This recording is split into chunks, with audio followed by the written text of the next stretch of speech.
La Cámara de Representantes de Estados Unidos, controlada por los republicanos, vota hoy un paquete de $95 mil millones de ayuda a Ucrania, Israel y Taiwán. En Ucrania llevan meses aclamando el apoyo que afirman es clave para defenderse de la invasión rusa. Se disipan las tensiones entre Irán e Israel tras las explosiones del viernes en territorio iraní. La comunidad internacional espera que estos ataques aéreos atribuidos a Israel pusieran fin a la peligrosa escalada. Anoche Irak reportó explosiones en unidades de movilización popular, un grupo armado cercano a Irán. Nicolás Maduro ya tiene contrincante. La oposición venezolana designó como candidato presidencial a Edmundo González Urrutia. González había sido postulado por la oposición luego de denunciar la imposibilidad de inscribir a la historiadora Corina Lloris, quien fue nombrada como la sustituta de María Corina Machado. Bienvenidos a esta nueva edición de noticias aquí en France 24 en español. Soy Jorge Hurtado. Empezamos en Estados Unidos. Ahí la Cámara de Representantes está discutiendo la aprobación de un paquete de $95 mil millones en ayuda exterior para Ucrania, Israel y otros aliados de Estados Unidos. La votación debería ocurrir en las próximas horas, luego de meses de debate entre demócratas y republicanos sobre renovar o no el financiamiento para contrarrestar la invasión rusa a Ucrania. La Casa Blanca anunció que Joe Biden firmará de inmediato la ley.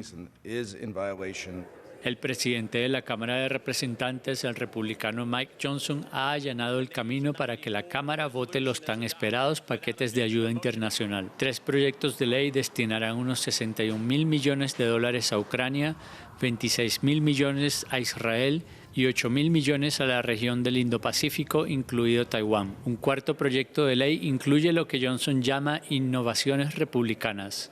Incluimos la ley Repo, que como ustedes saben es el uso de los activos corruptos de oligarcas rusos para ayudar a financiar la resistencia en Ucrania. Introdujimos el concepto de préstamo para la parte de asistencia gubernamental. Esta se proporcionará en un préstamo en lugar de un regalo. El cuarto proyecto de ley también incluye la polémica prohibición a la aplicación TikTok si la empresa china ByteDance no se desprende de ella en el plazo de un año. La Casa Blanca dijo el viernes que el presidente Joe Biden está a la espera de que el Congreso apruebe el proyecto de ayuda para firmarlo. El presidente lo firmará de inmediato para que el valiente pueblo de Ucrania pueda recibir esa ayuda. Sabemos lo que quiere hacer el señor Putin. Quiere apoderarse de su territorio soberano y no podemos permitirlo. Sabemos lo que ocurre cuando no se detiene a un tirano, cuando no se detiene a un dictador, y no podemos permitir que esa historia se repita. Johnson, miembro del Partido Republicano, se ha enfrentado a la oposición dentro de su propio partido por sacar adelante los proyectos de ley de ayuda, especialmente entre los miembros de la línea más dura del partido que se oponen a la ayuda a Ucrania. La división ha provocado que un puñado de conservadores esté pidiendo la destitución de Johnson, de la misma manera que destituyeron a Kevin McCarthy en octubre, sumiendo a los republicanos en el Congreso en un caos. Este voto en Washington es esperado en Ucrania, que reclama desde meses más ayuda militar a sus aliados occidentales. En Kiev la esperanza se mezcla con resentimiento por la demora con la cual llegaría esta ayuda, mientras en el frente Rusia ha intensificado sus ataques en las últimas semanas y ha reivindicado la toma de pueblos ucranianos. Nuestra periodista en Ucrania, Emmanuel Chase, nos cuenta más. Para Ucrania, la perspectiva de una posible liberación de la ayuda estadounidense es obviamente un alivio después de meses de incertidumbre, pero un amargo alivio ya que se han perdido meses y durante estos meses la falta de municiones y de medios para la defensa antiaérea ucraniana y para la línea de frente tuvo un coste elevado, el de las vidas civiles y militares ucranianas perdidas y que según los ucranianos sin duda podría haberse evitado si la ayuda suficiente hubiera llegado a tiempo. Y para evitar más muertes, el presidente Volodymyr Zelensky subrayó en su discurso a los Estados miembros de la OTAN que Ucrania debería recibir un apoyo decisivo de sus aliados lo antes posible para ser eficaz, y también dijo esta semana que sin el apoyo estadounidense Ucrania perdería la guerra. En el terreno, las últimas semanas han demostrado los límites de la defensa aérea ucraniana durante los ataques rusos con misiles, también con drones. La infraestructura energética del país está gravemente dañada y el costo humano es elevado. Esta misma semana en la ciudad norte de Chernihiv hubo 18 muertos, más de 70 heridos, y en la región de Dnipropetrovsk 9 muertos, una treintena de heridos. Estos nos muestra que sin el apoyo occidental la situación en Ucrania es preocupante. En Medio Oriente, la comunidad internacional espera que los ataques del viernes en la región iraní de Isfahán pusieran fin a la peligrosa escalada del conflicto entre Israel e Irán. Irán minimiza el alcance del ataque comparando las armas utilizadas con juguetes de niños, mientras Israel no comentó los hechos. Veamos. Para los funcionarios iraníes, el ataque cerca de una base aérea militar en las afueras de Isfahán fue un completo fracaso. El ministro de Relaciones Exteriores dice que los aviones no tripulados no dieron en el blanco, que eran microdrones, casi juguetes. El comandante del sistema de defensa aérea de la provincia de Isfahán niega los informes de que allí se dispararon misiles. El sonido que se escuchó en Isfahán no fue una explosión. Fue el disparo de cohetes de los poderosos sistemas de defensa aérea contra un objeto en el aire. Y no hubo daños por ello. Funcionarios estadounidenses no identificados declararon a los medios de comunicación estadounidenses y franceses que Israel estaba detrás del atentado en Isfahán, pero Israel no lo ha confirmado. Las explosiones de las que informó la agencia de noticias iraní Fars se produjeron cerca de la octava base aérea del ejército Shekari en la región central, conocida por sus instalaciones estratégicas, incluidas las nucleares. La agencia de noticias iraní Tasnim citó fuentes iraníes que negaban que el ataque se hubiera lanzado desde fuera del país. Los representantes y aliados de Irán, como el Hezbollah libanés, también afirmaron que los sucesos de Isfahán fueron limitados. ¿Hubo un ataque contra Irán? Nunca he oído hablar de tal cosa. Irán avisó que contraatacaría si Israel atacaba a sus intereses o a sus aliados. En Irak, las unidades de movilización popular, una fuerza de seguridad oficial iraquí cercana a Irán, reportó explosiones en un puesto de mando en la base militar de Kalso, a unos 50 kilómetros al sur de Bagdad. Un combatiente de la unidad murió y otros 8 resultaron heridos. Aún nadie se reivindica el ataque, que ocurre luego de otras explosiones reportadas el viernes en Isfahán, en el centro de Irán. Previamente, nuestra corresponsal en Teherán, Catalina Gómez Ángel, nos amplió.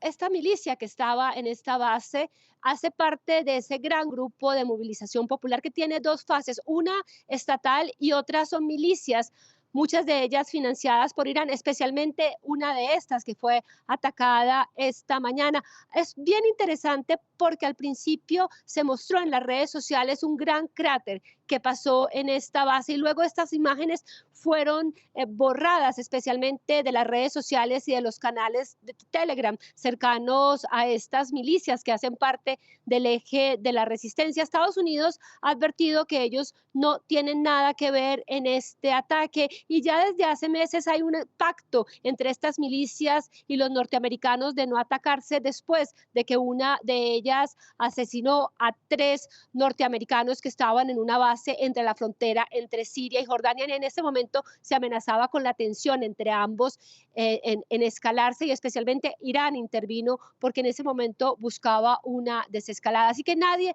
realmente ha reclamado, pero obviamente aquí en Irán, aunque no se le da mucha importancia, sí se mira como parte de, otra vez lo que decíamos al principio, de esa guerra en la sombra que llevan librando Israel con Irán y con sus milicias aliadas del eje de la resistencia ya desde hace varios años.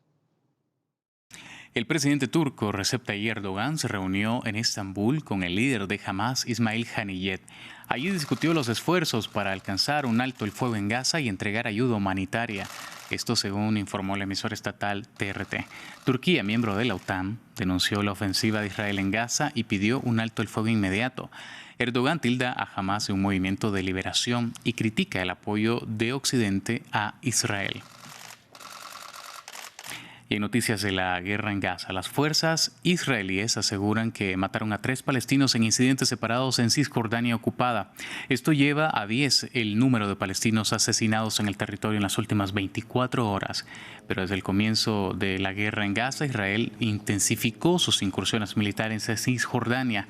Según la ONU, las fuerzas israelíes y los colonos han matado a cientos de palestinos en enfrentamientos en Cisjordania desde el ataque de Hamas contra Israel el 7 de octubre, ataque que desencadenó la actual guerra en Gaza. Y noticias de América Latina. Venezuela ya tiene candidato opositor. La Plataforma Unitaria Democrática, que reúne a los partidos mayoritarios de la oposición venezolana, incluido el de María Corina Machado, informó este viernes que Edmundo González Urrutia será su candidato a las elecciones presidenciales del próximo 28 de julio. Vamos a ampliar este tema con Walter Molina Galdi, él es politólogo. Walter, bienvenido a France 24, ¿cómo está? Muy bien, Jorge, gracias por la invitación.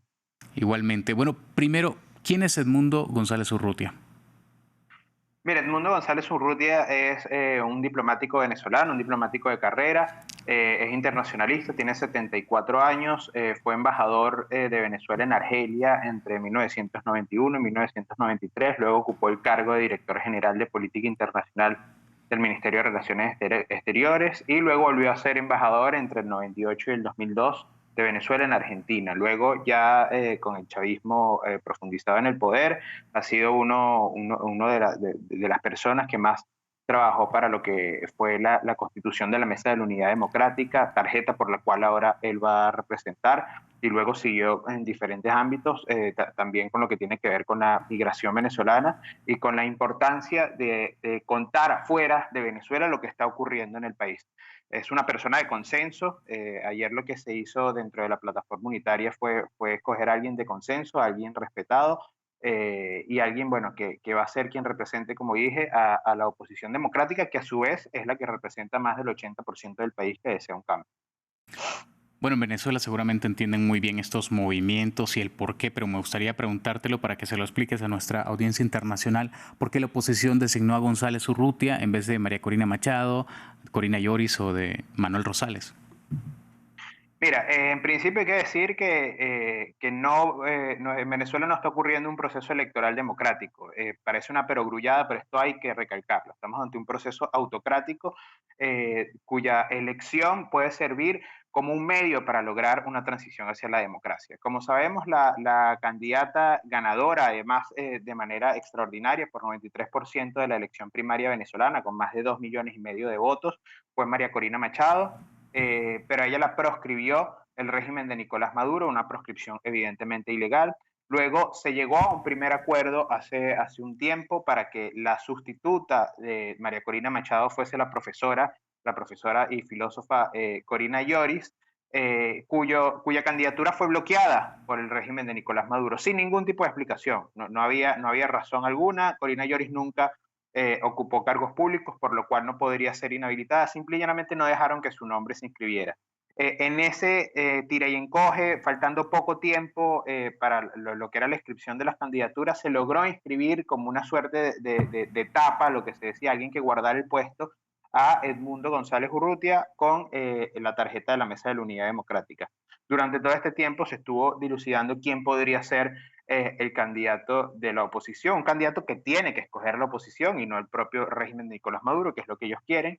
Y al final se decidió que sea quien ya estaba ahí, quien ya estaba inscrito, como digo, un diplomático absolutamente respetado y que fue su elección, fue por consenso ayer, varias horas de reunión de la plataforma unitaria de la oposición democrática y su nombre quedó.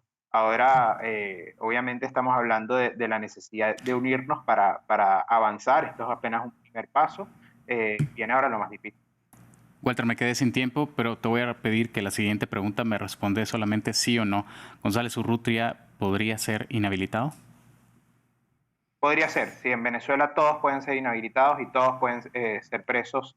Por eso es importante la comunidad internacional también. Walter, muchas gracias por tu tiempo y tu análisis. Gracias a ustedes por la invitación. Vamos a Ecuador, ahí rinden homenaje a Jorge Maldonado, el alcalde de Portobelo, asesinado el viernes en una ciudad minera. La Policía Nacional informó que busca a 2 motorizados que cometieron el crimen al estilo sicariato. Unas 48 horas antes, otro alcalde murió en un atentado, igual que Maldonado. Se trató de José Sánchez, quien dirigía el municipio de Ponce Enríquez de Azuay. Ambos alcaldes dirigían cantones mineros donde hay presencia de actividad ilegal de extracción de oro. 5 alcaldes ecuatorianos fueron asesinados en un año y 3 de ellos en el último mes. Llegamos al final de esta edición. Nos vemos en la próxima.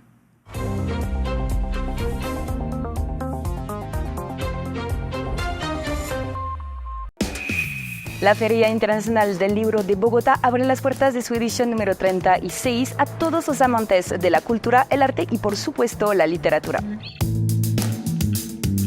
Este año el país invitado de honor es el gigante latinoamericano Brasil y bajo el lema Leer la naturaleza estará celebrando la riqueza de su territorio y de sus narrativas. Más de 250 invitados provenientes de 25 países se dan cita aquí para compartir con sus lectores. Acompáñenos en esta cobertura especial por France 24, france24.com y nuestras redes sociales.